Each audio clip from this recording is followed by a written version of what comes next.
Hey everybody, this is Petey from the Spinner Rack, and today I'm doing just an overview of Namor, Prince Namor, the Submariner.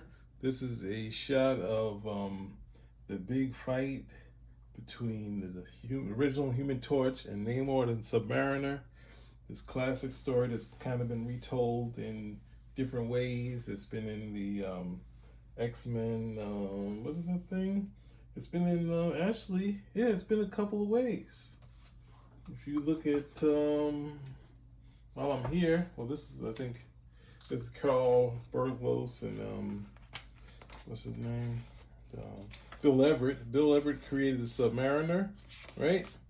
And in Marvel's, this Marvel series. They retold the story of the first fight between, well, Namor was an anti-hero, so it's kind of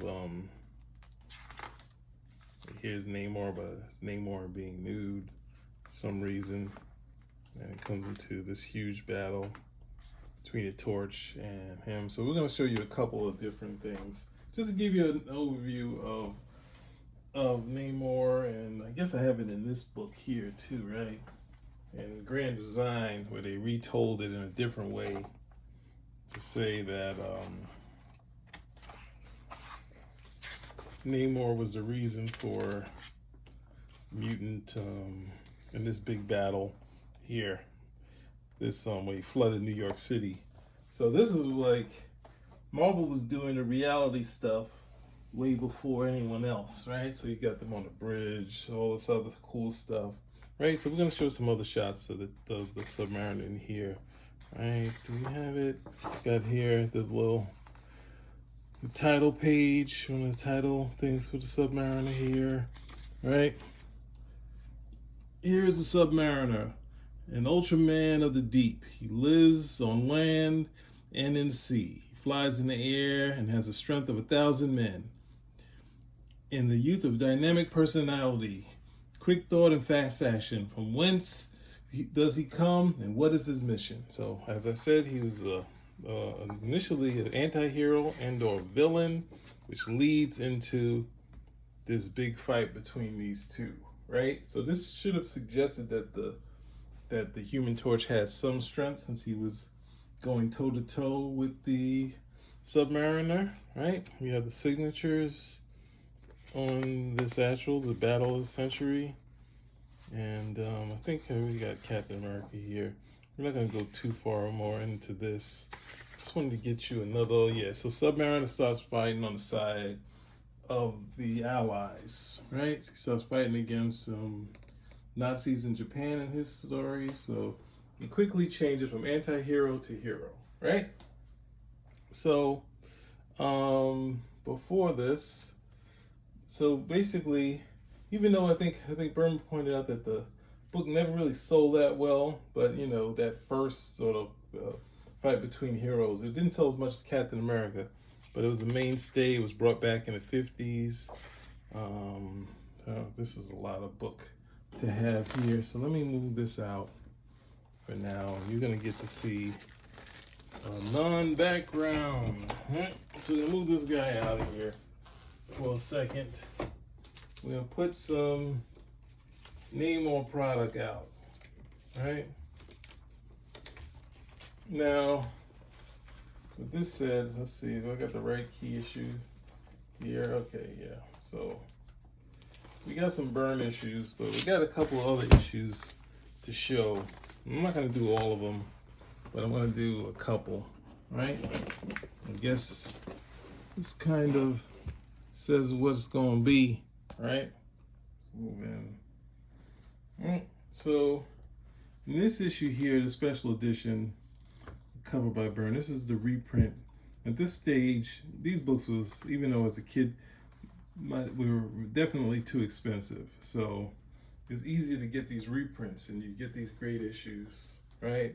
And this is the initial issue in Fantastic Four, issue 4, the Submariner was brought back again in the Fantastic Four. And he is struggling because initially he thought most of Atlantis was destroyed, right? And he lost his people. So he vowed against humanity And at the end, but he was he was attracted to Sue Storm, so he kind of was on the edge of being a good guy and being a bad guy. And he set up the Fantastic Four a couple times, but in the end, he kind of just walked away from some of their battles, right? So here is the first Atlantis attacks retold, right? We have this. These are doe-eyed blue people. They have eyes like does. They're full black, but at the same time, they're blue-skinned.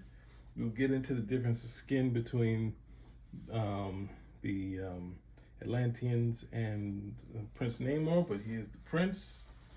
He's their rightful ruler. His mother was a ruler, right?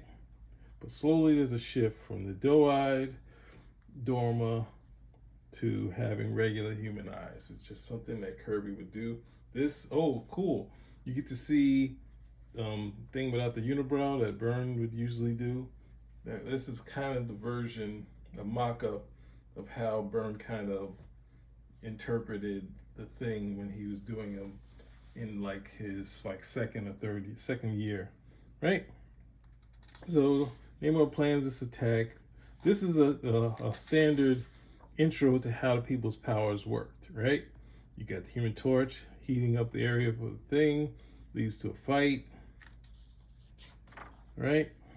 You see his strength, right? And all this other stuff. And Reed comes in and he uses his power to stop things up. And then, of course, Sue is just the girl in this thing at this point, right? So they decide they're gonna go on vacation.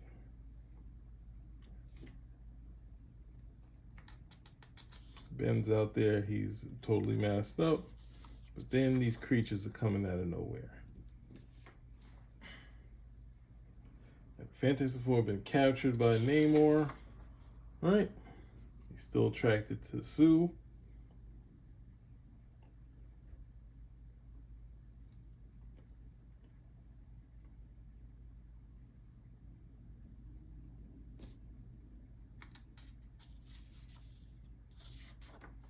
And the Submariner is going to the United Nations.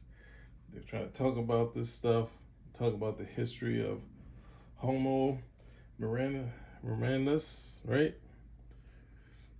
Mermanus, right? That's Mermanus, that's what it is. All right, let's see, like that kind of brow. That's what Byrne was kind of going for, and with the regular sort of. Well, no, this is kind of like with no real muscles here. And talking about the whole process of how they started similar to human, but they were underwater people, right?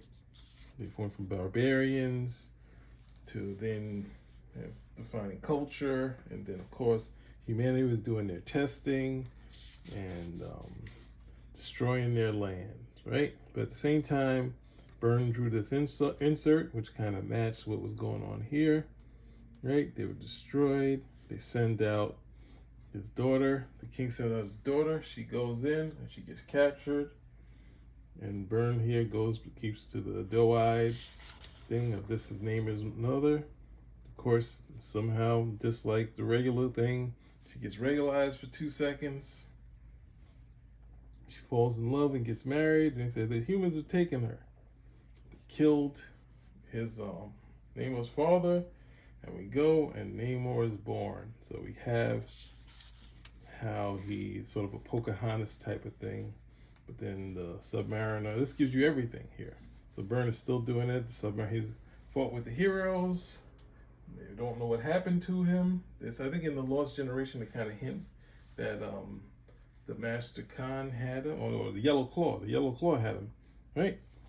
So then they find him and begin to a fight, and then they realize the Submariner is the actual person who came in there, and it was a sneak attack, and Atlantis attacked New York City.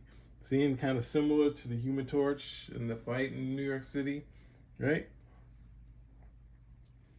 And they got all their advancement. The Torch is taking out a bunch of stuff. The Thing gets involved against them. So this is a real full-scale war going on here, right?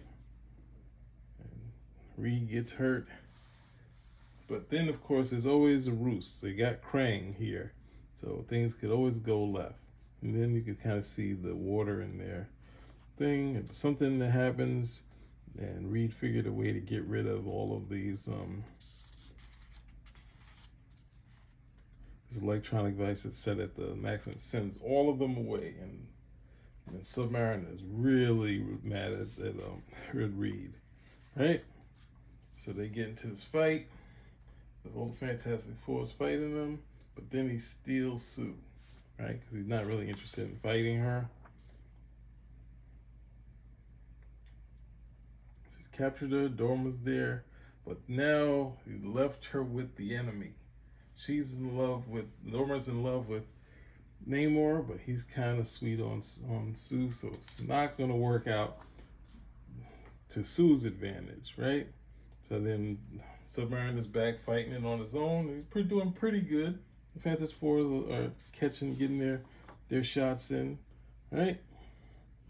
Namor calls in some help from sea creatures, and then of course Lady Dormer is like, nope. Yeah, actually, Krang is staying on this side, but she said, nope, Sue's gonna perish. Right? And as they're fighting, they realize Sue's stuck in the water, and she's pretty much dead. Right? She's almost close to that. So then the Submariner saves an enemy, and of course, he is now abandoned by his people. He has his wings on his feet, flies way faster than the rest of them. And the Submariner is okay, right?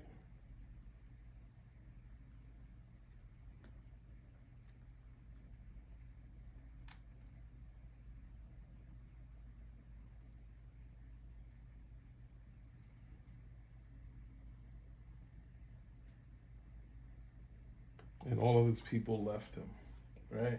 But they don't leave him for long, right? That's the usual, and these cool pinups that Byrne did in the classic.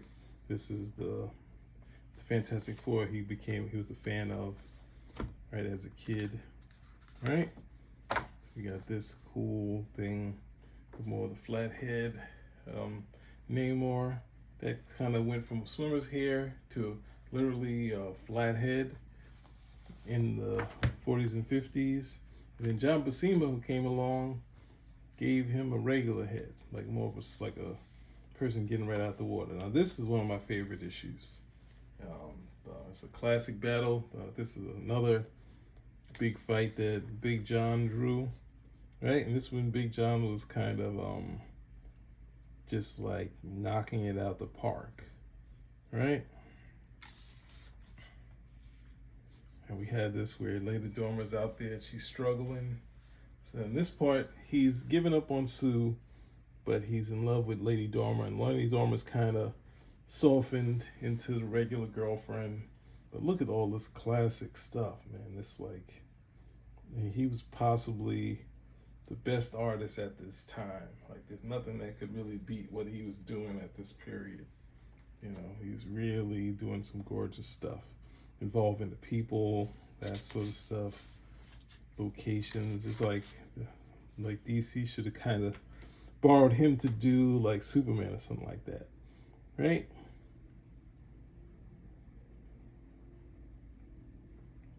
And Submariner gives her something, and she changes her appearance, right? So now she's healing.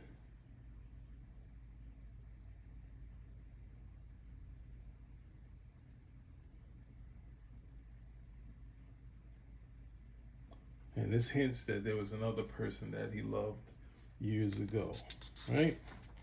So this is sort of the story told from the past.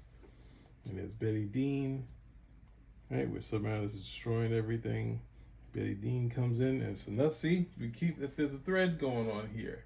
The Human Torch and the and Submariner fighting, right?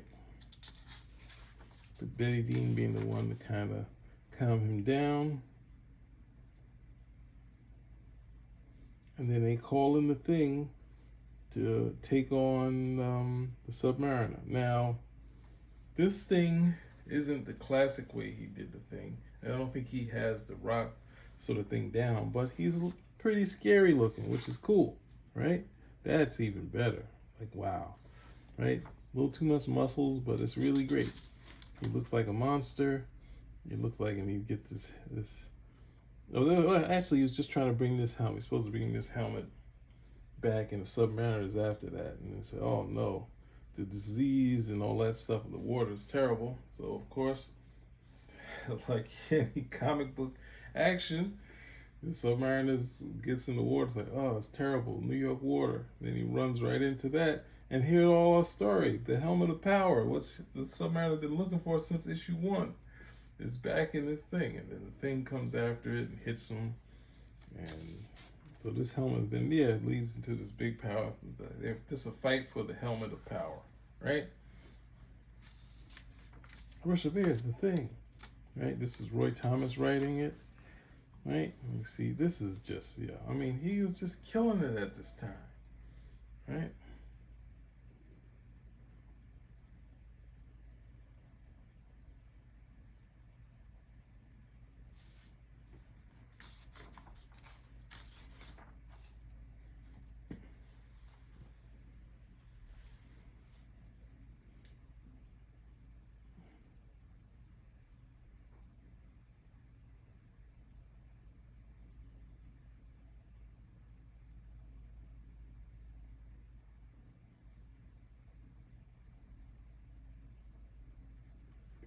The Submariner is running out of steam because it's been out of water for a while. And then he finds some water and kicks the.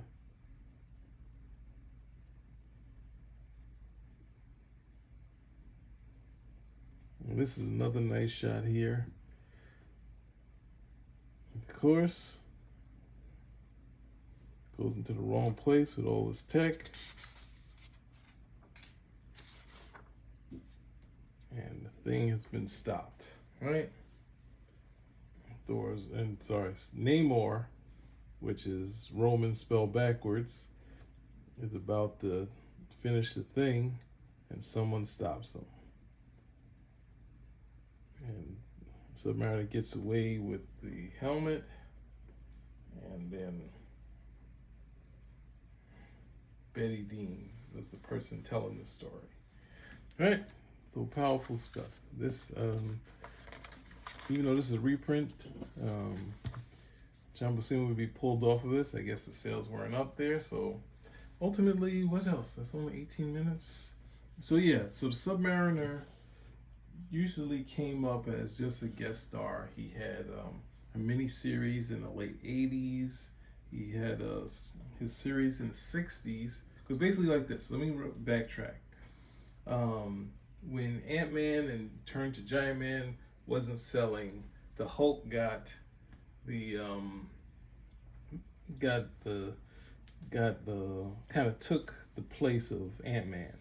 But also at the same time, Wally Wood was supposed to do the Submariner. He had a lot of ideas. He had another Human Torch and Submariner fight. He had a Savage Land before there was a Savage Land idea.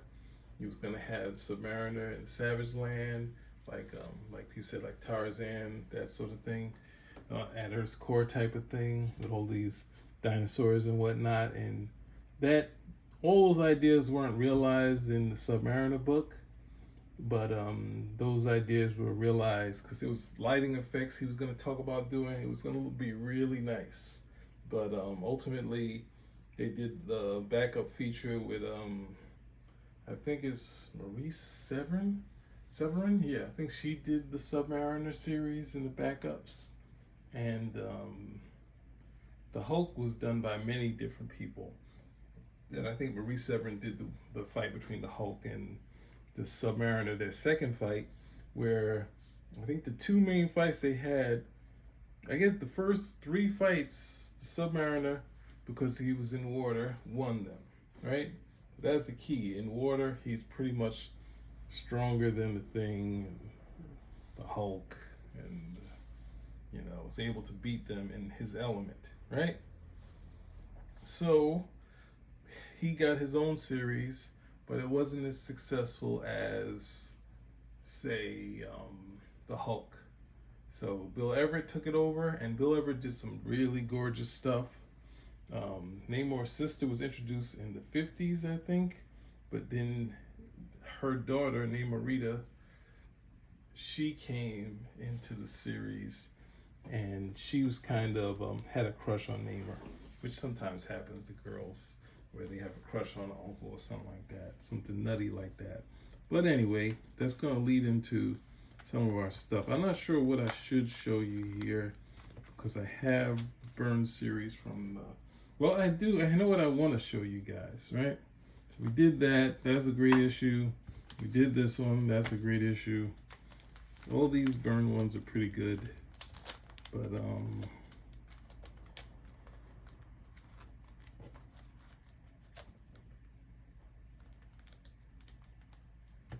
let's do. Since we're talking, let's kind of stick with the theme here, right? Oh, the subplot, right? Because here's the Submariner, and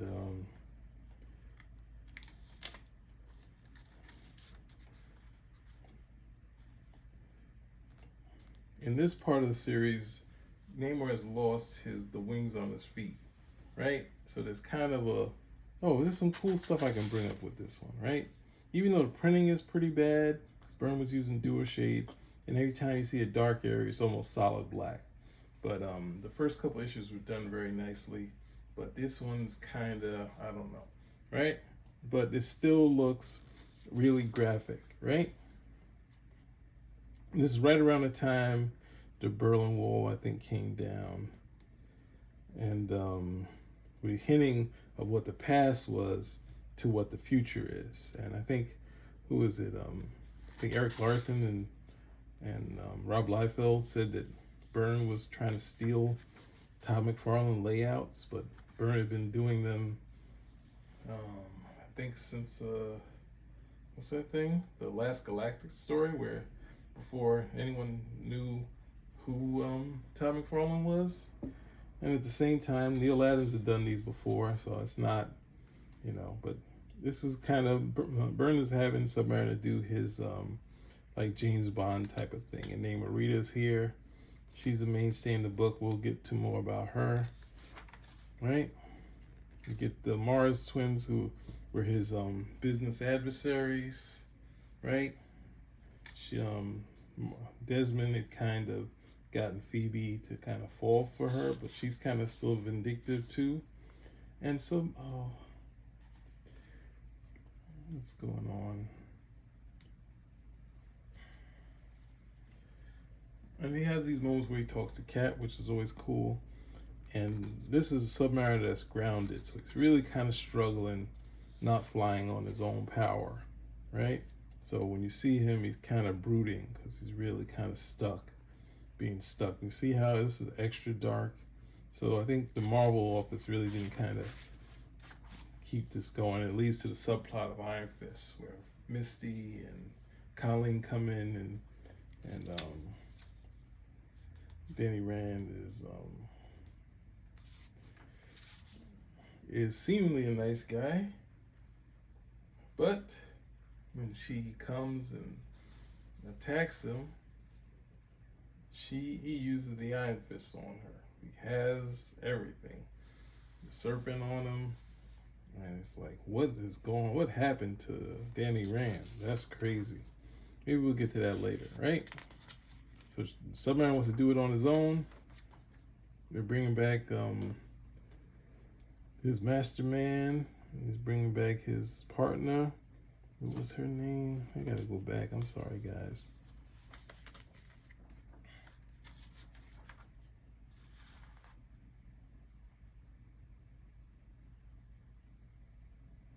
Warrior Woman, right?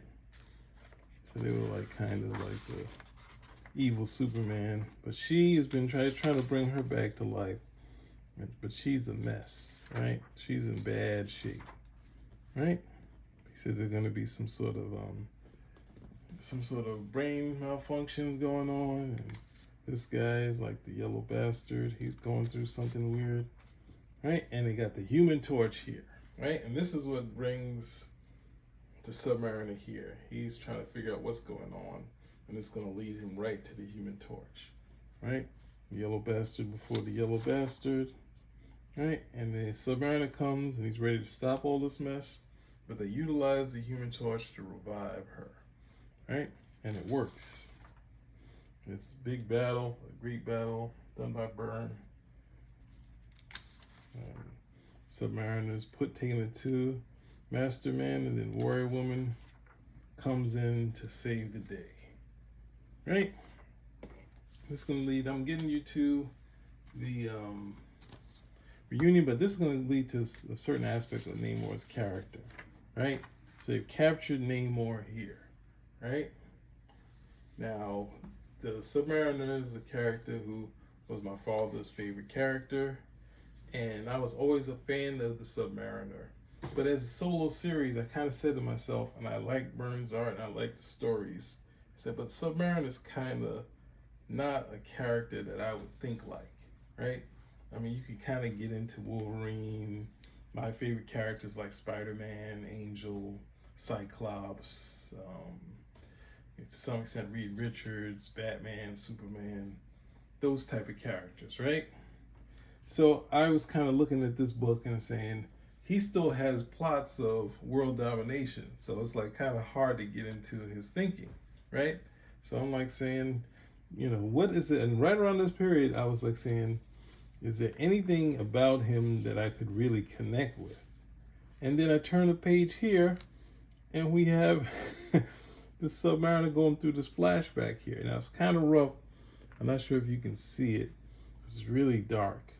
And we have Submariner as a young boy running off, and he says, "They mock me, mother. They mock the color of my skin. There, son. Be brave. There, my son. Be brave. They only mock what they fear. They fear me. Why? Because they sense your power. They sense something new in the world, Namor. The first mingling of the blood of men of the surface world with that of pure Atlantean strain. And that makes you special, unique. And it is very uniqueness is what they fear. Then let them fear me. Let all men fear me. For I am Namor, the avenging son." Now, I went through the same struggle growing up in Brooklyn. People talking about my skin color and it not matching with the other kids, and I didn't have any. I didn't talk to my parents about this, so I don't know if my mother would have said that to me. Because, but this is an interesting angle that got Namor kind of out of this sort of struggle as a kid, where he was one of one. There's and then later, you know, his sister. I guess it's his sister. No, I guess it had to be his cousin Namora. Well, we're gonna get into that too. I want to, but it's not sturdy. So yeah, that's clearly what I wanted to get into. So I guess I'll just go through the reunion and stop, right? But see how this thing is all the stuff that Byrne did with the dual shade, and they just really didn't print it well. There's some cool effects because it's newsprint, but like some of this stuff really works. But it shows you how Warrior Woman got her powers, right? We get a hint of Submariner as a hobo. He's remembering the past again. So you're getting kind of, hopefully in this thing, you piece it all together in your head. You get all the bits of what's going on, where he was a hobo and the Human Torch was without a place to stay, and he runs into him, realizing he's stronger than normal men. And then we get back to where we're at now, right? And we have Anne Raymond. This is the wife of Toro, right? She, met up with the Human Torch, and now she's been captured. There was captured issues earlier, but now she's in there with the Submariner. And the girl is getting gonna get beat up by this German woman, and while they're there, you can see that Warrior Woman is kind of messed up. She can't really deal with people, and she feels kind of violated as people approach her, right? So we have their benefactor, who's this Aryan type dude, who's really nutty, right? But he's bringing these guys back to start anew, right? And then we get the subplot about what happened to Misty, and then she's about to catch it. And this is one of the cool parts about Byrne's run on the Submariner, because most of the time people would just be like, hey, once Submariner doesn't have any water, he's done, right? So you see him dehydrated, but there was still a reserve of strength that he had, right? When he knocks her out, he's still kind of out of it, and these Nazi skinhead types shoot him, and he falls to the floor. But then I've seen this one in black and white. It was gorgeous. You can see this kind of really muddy. So they really weren't putting any thought into all the thought that was put into Ronin. None of that kind of thought was put into imprinting this series. But it's just a cool thing of a really dehydrated and weakened Namor still finding some way to strength where he really needs water. But this is one of the cool aspects of he really tried to bring out Namor. But I think the way comic books work, and you see the same thing happen with X Factor, you really need to have like a heavyweight X-Men type villain to start out a series, or else the kids aren't going to go, right? So this guy way up top dropped this thing on Namor, and he's out of it. But luckily, it's the return of the invaders, right? So they send Master Man, but he's not kind of with this guy's plan, but he's gonna go along with it for now, right? So I went kind of long because Namor has got a lot more history than the She-Hulk, but because you asked for it, the reunion of this, I said this is a little too dark here, but at the same time, and this is early computer lettering by Byrne. It's a little rough here, not necessarily totally visible, but I've seen this without the dual shade.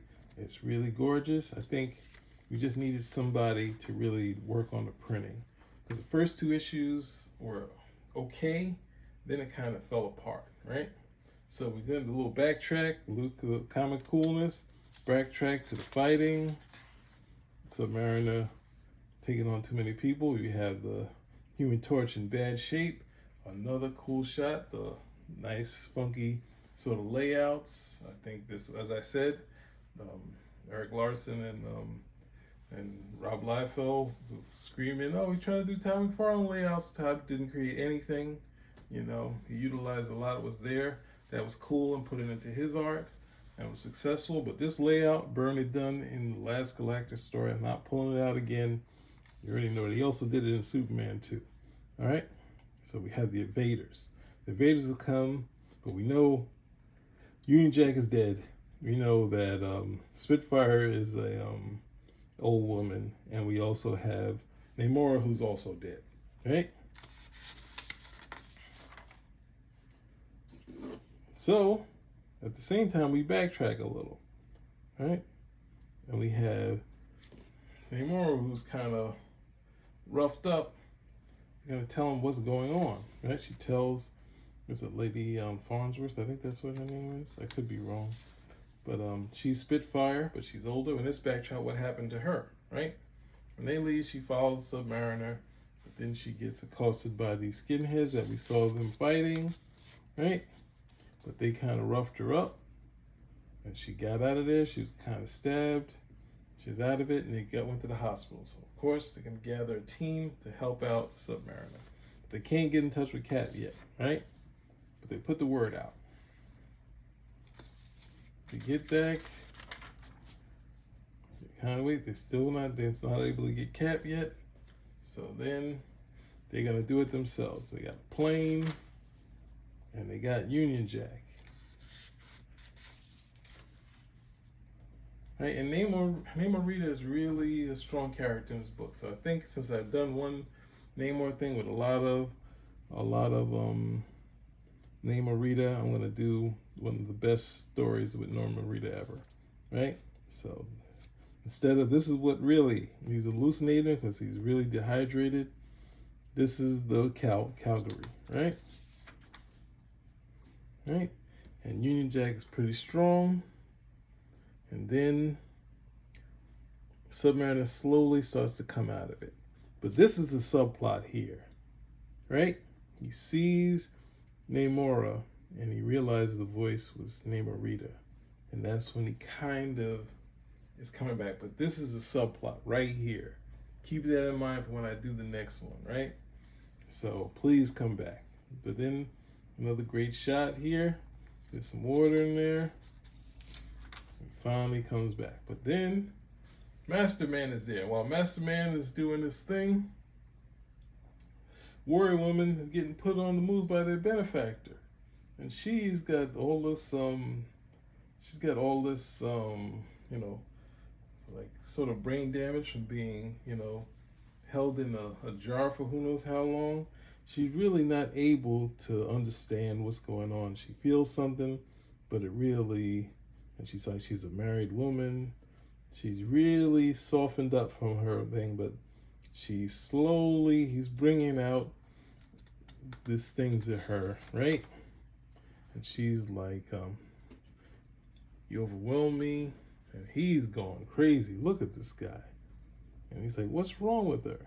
Like, she doesn't respond to our dream. They say she has some brain damage, right? Of course, she was held in a jar, but Master Man is there, and a big fight ensues, right? And then at the same time, where Submariner and Master Man are going at it, Master Man is lost. Now, okay, in this thing, all this was clear. If you look at the black and whites in this, in here, all of it is just dark. There's all texture here, there's texture here, and when you see this, the printing is just really bad, right? So there's a new Master Man, right? So he lost his powers. He went Willie Lomer, and then now that whatever's going on, Master Woman is with it again, right? So the new Master Man is ready to do his thing. Submariner's like, he's not taking it, right? So then we have the torch.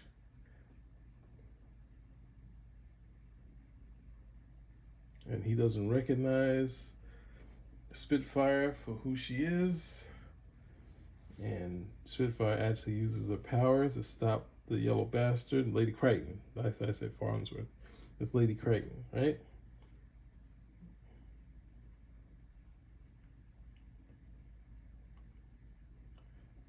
And then Cap comes out of nowhere, right?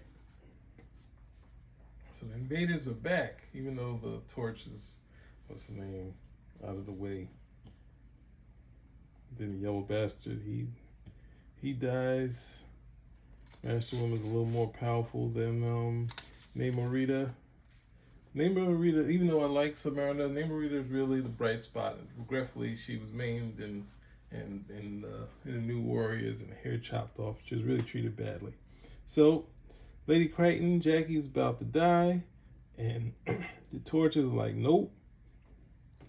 And he said, my blood saved it once, I could do it again. He said, but you ain't got no blood left. She didn't say it like that, but that's basically what happens. And he's like, nope, the torch is a hero. Now this is the key part. If you look at the torch here, he's got so much personality.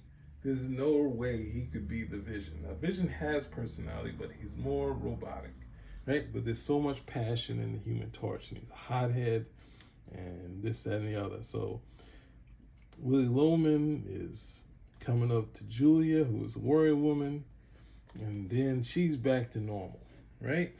And she's like, look at you. Look at yourself. You're shriveled, more worthless now than you were the day the Fuhrer commanded we be wed, right? So she just tears him down. And he's like, nope, I got no reason to live. What? Hey.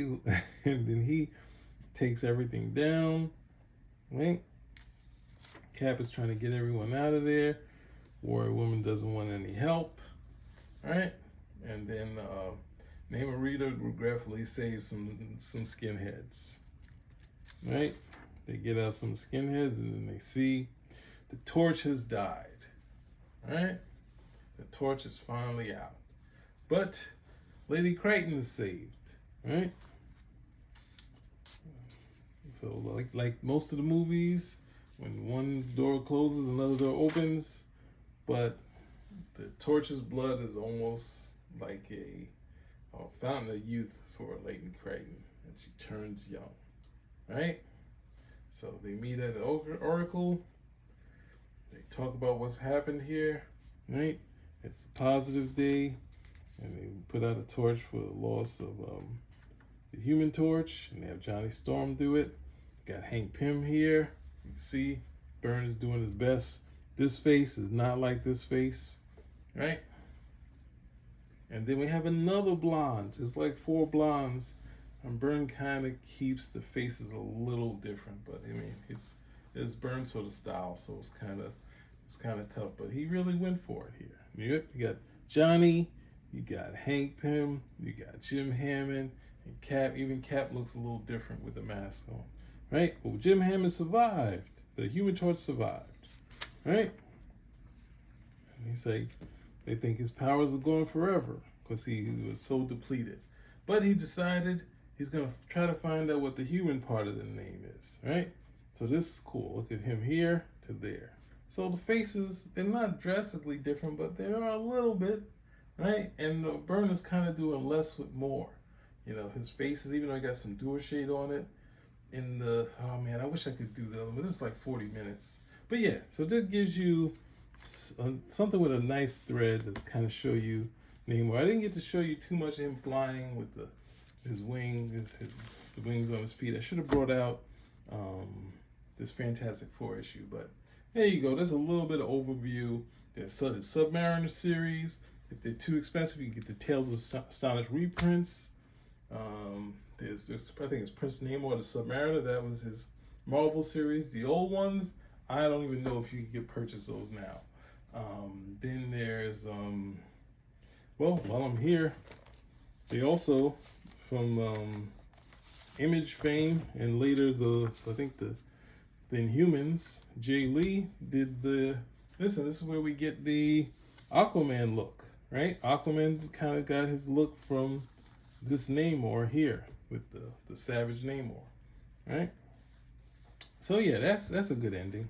All right, Spin Rack out.